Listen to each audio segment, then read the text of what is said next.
Hi everyone, welcome back to the Fat Man's Guide. Today on the Fat Man's Guide, we're going to talk about a real American outdoorsman who went above and beyond to go out into the wilderness and experience life to the fullest. Before we get to that, again, I want to thank all of you for tuning into the channel. Thank you for your continuing following. If you haven't subscribed, we'd love to have you subscribe. If you like the content, we would obviously like you to click the like button, and please share it. You can share it with people who would find this interesting or would potentially find a channel interesting. We'd really appreciate it. Now, today, what we're going to be talking about, folks, is we're going to be talking about a real American hero. A hero that most of you have never heard of. But if you've ever watched the movie The Revenant, the story of HUGH GLASS has got to be one of the most fascinating and powerful stories in American outdoor history.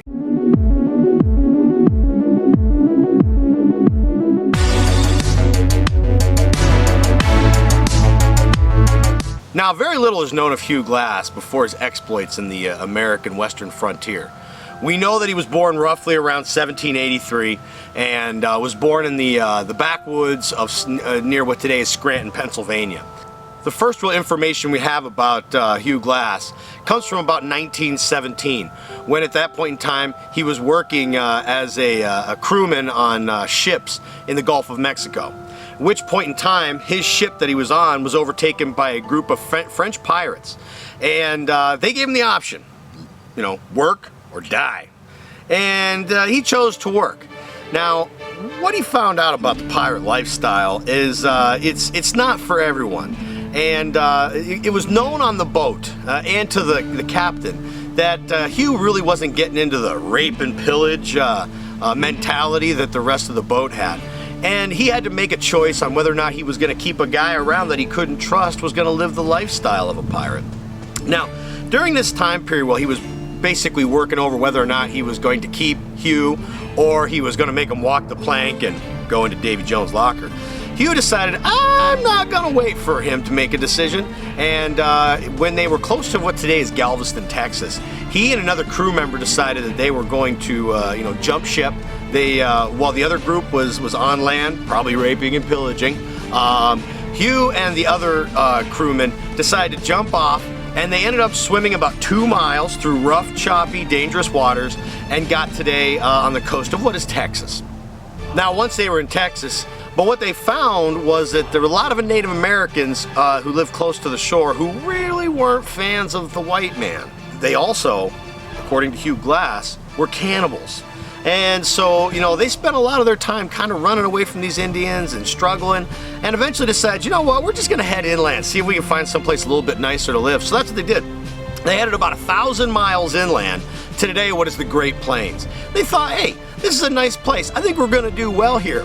Until they were found by a group of Pawnee Indians. Now, unfortunately for Hugh and his friend, what they found out was that these particular Pawnee Indians, what he called Wolf Pawnee Indians, believed in ritualistic sacrifice of humans. And of course, you know, you could get rid of some of your own people, or you could get rid of 2 white guys who just walked into camp. And so the chief of these Wolf Pawnee decided to do that. Unfortunately for Hugh, he got to watch his new friend get burned at the stake and jabbed with fiery spears and eventually, of course, die. And then when it was Hugh's turn, Hugh, in classic wild man manner, just looked at the chief and accepted his fate, gave him what he had left of value. It was a bunch of these crushed up little rocks, these minerals, which the chief obviously really liked. And then he gave a bow to the chief, basically saying, I'm a man, I can take it. And the chief was so impressed with not only the gift, giving him a gift, but also the toughness and accepting of his fate, that the chief didn't actually sacrifice him. He not only gave him his life back, he decided to adopt him into the tribe. And for the next couple years, HUGH GLASS would live with the Pawnee and learn the way of the Indians.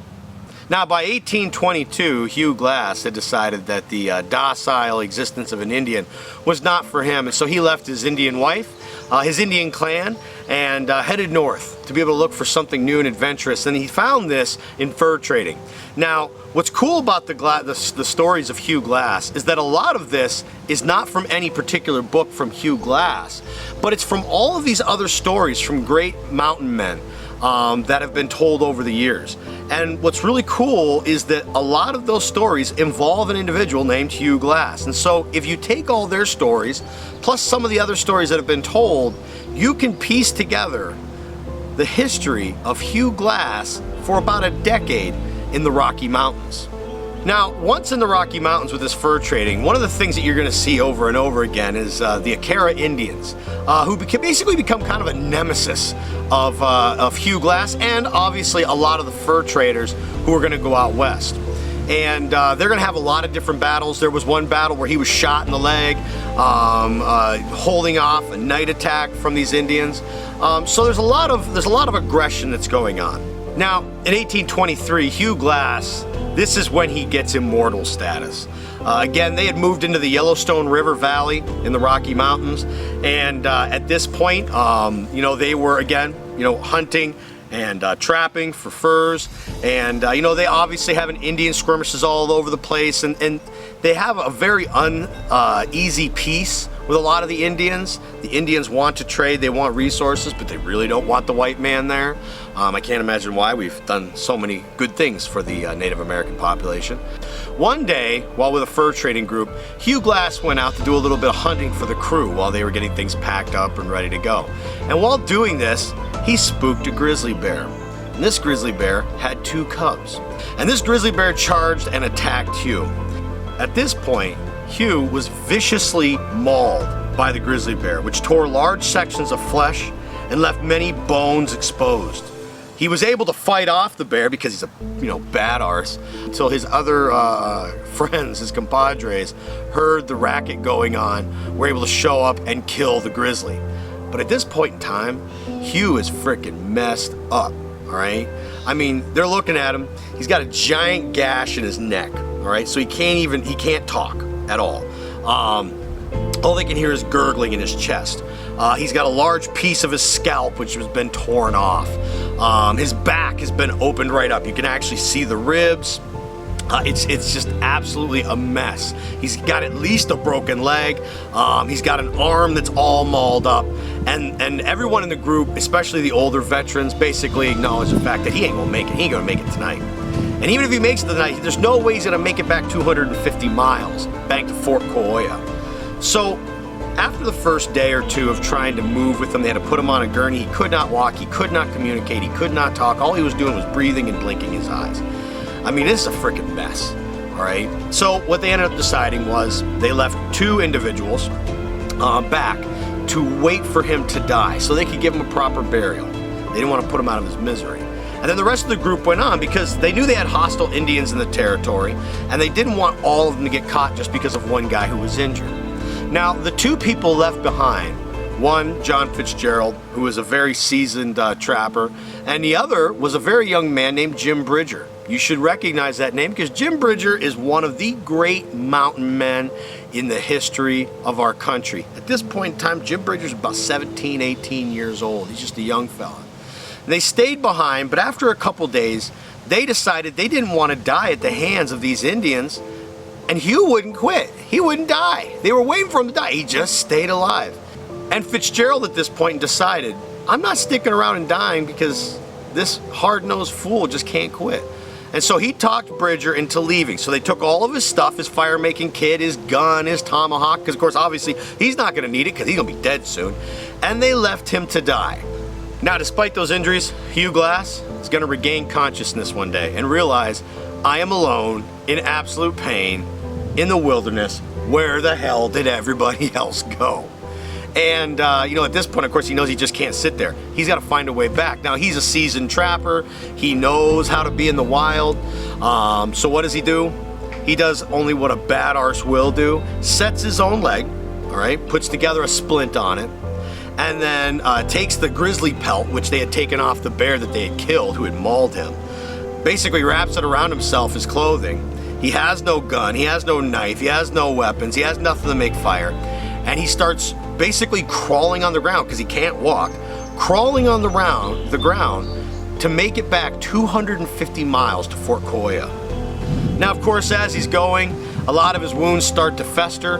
Now, for this reason, he would allow himself to be exposed to the air as much as he could with the hope that he would get maggots onto his flesh. Of course, most of you probably know this, that all that nasty infected flesh can get gangrene. If you let maggots get into it, they'll actually eat it, and it'll actually work out a lot better for you. It's a little freaking creepy, but it'll actually work out a little bit better for you. And so he is in absolute awful pain, ripped up, infection, broken leg, scalp falling off, giant gap in the hole in the throat, can't talk. This dude's a mess. Now, of course, as he's heading back, he's lucky enough one evening to find a pack of wolves that have killed a buffalo calf, and after they get their fill and leave, he's able to crawl over and eat off of the buffalo calf to be able to get some food and some sustenance in his body. And of course, during this whole time, he's still got the threat of these violent Akira Indians who have no interest in the white trappers. Again, he's moving unbelievably slow. He gets to a point where he's able to start putting a little bit of pressure on the leg, and he starts hiking his way out. But HUGH GLASS is one tough SOB. And eventually, he's gonna make it down to the Missouri River and meet up actually with some Indians that are more than willing to help him out build a crude raft. And when he does, he'll build this raft, put it in the river, and he'll finish it up and he'll float down to Fort Coya. It ended up being about 6 to 8 weeks that he was out in the wilderness after being mauled by a grizzly bear. You get back, what do you want to do? You want to, get everything stitched back up, whole, maybe get a little bit of rest. You got this leg that hurts really bad. And HUGH GLASS, that's not what he's got on his mind. All he thinks is, where are the sons of bitches who left me out in the wilderness to die? And within 3 days, there's a party heading back up the river to head in the direction of Fort Henry, which, to HUGH GLASS's understanding, is where his intended revenge presently is hanging out. And so here he is, 3 days after spending 6 weeks coming out of the wilderness, mauled, and he decides to head back up the river. Now, this group that was going up there, what they were going to do is they were going to actually take over a village of hostile Akira Indians so that they would have better access flow up and down the river. While they were going up the river, there's a bend that takes some time to go around, and he decided to talk in the people on the boat. Hey, I can move faster on land. I'm gonna get out and I'm gonna hike up to the village, kind of do some recon. By the time you get there, I'll be able to tell you what's going on. And they agreed, so he got out, started hiking up in the wilderness. Now, the next day, unbeknownst to HUGH GLASS, the Akira Indians had set up a trap, and everyone in that party was slaughtered in the boat while trapped on the river. So now he was all alone again in the wilderness. Now, while he's heading up towards the Akira village, there are some Akira who end up seeing him as he gets close to the village. They sound the alarm that there is a white man nearby. He's gonna get slaughtered. But there were 2 Indians on horseback from a rival tribe who saw this going on from the distance and thought it would be fun to mess around with our rivals. So they swooped in by horseback, grabbed up HUGH GLASS, and took him to Fort Telton. And now at this point, he's been saved by Indians, again, from an attack by the Akira. Now, of course, once he gets to Fort Telton, he obviously still isn't anywhere close to Fort Henry. He finds out about his party being slaughtered, so he realizes he's all alone again. And at this point, HUGH GLASS is gonna walk for another month, again, across the wilderness by himself to get to Fort Henry. Now, when he gets to Fort Henry, he's gonna find it's closed up. That's right, Fort Henry decided to leave their present fort and move to another location. And so now he has to go across the wilderness to go to the new Fort Henry. That takes about another month. And when he gets there, he'll actually come in on New Year's Eve to Fort Henry, hopefully for revenge. Now, once he got to Fort Henry, sadly for him, he only found one of the 2 men. It was the young Jim Bridger. Now, of course, he was willing to sit down and have a conversation, and talking to Jim Bridger, he explained to HUGH that he didn't really want to leave, but the older, more seasoned trapper talked him into it and said, look, we're not dying for this guy. And that's why he left, and he apologized for it. And HUGH GLASS he decided to forgive the kid, thank goodness, because if it wasn't for that, we wouldn't have all these great historical stories about Jim Bridger. Now, at this point, he found out that Fitzgerald was at Fort Atkinson, which is one hell of a trip south. There was a group of people going on a mission that was supposed to take them down to Fort Atkinson. Hey, perfect, again. I mean, Hugh Glass, this is an opportunity for me to get down there. But we should already know that if Hugh Glass is part of a mission, it's gonna go to hell. This guy's got the worst luck of anyone out there. And on this mission, they were tricked by a group of Akira Indians pretending to be Pawnee. And in this time period, they figured out they were not Pawnee. And when they tried to escape, of course, there was a battle. One of the men was killed. 5 others were able to get back in the boat and escape. And Hugh Glass, of course, ran into the wilderness and now was left all alone, all again. Now, of course, back in the wilderness, Hugh Glass is going to walk for another 2 months to get to Fort Atkinson.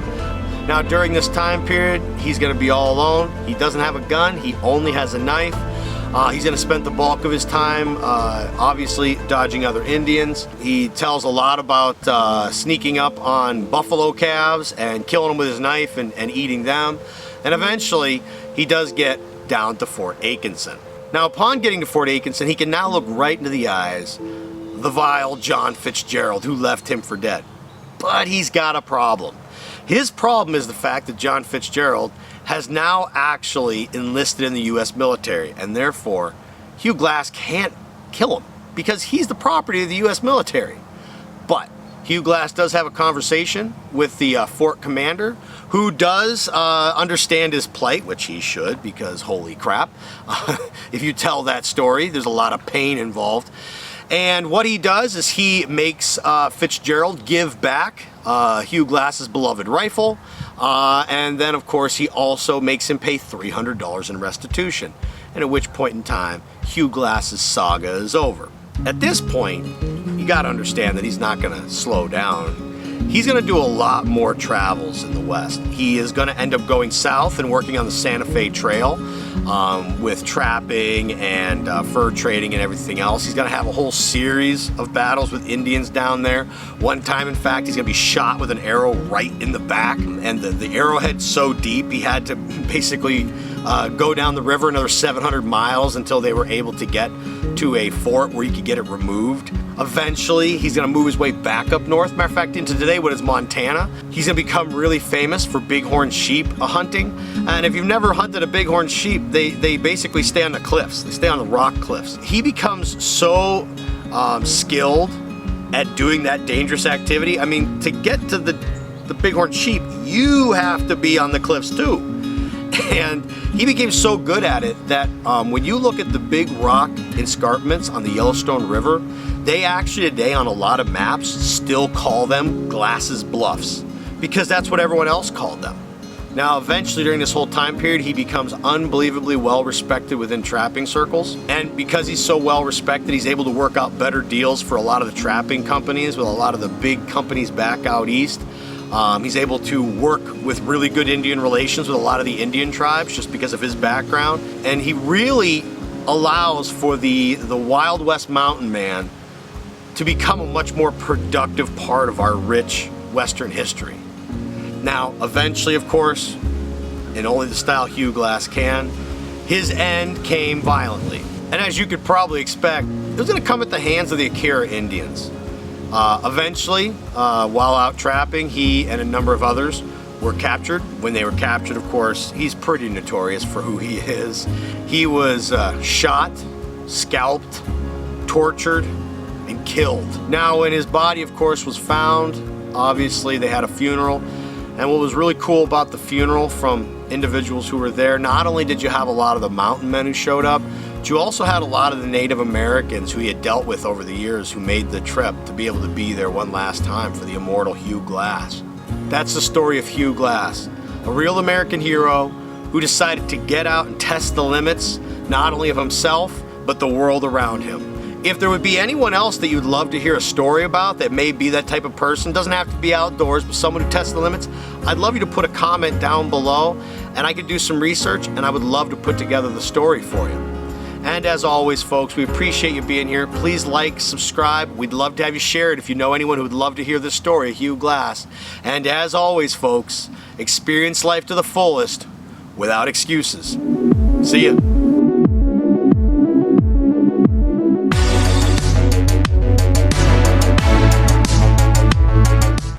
Real American badass. HUGH GLASS. Look, but because of all of the stories from all of these other mountain men. Fucker.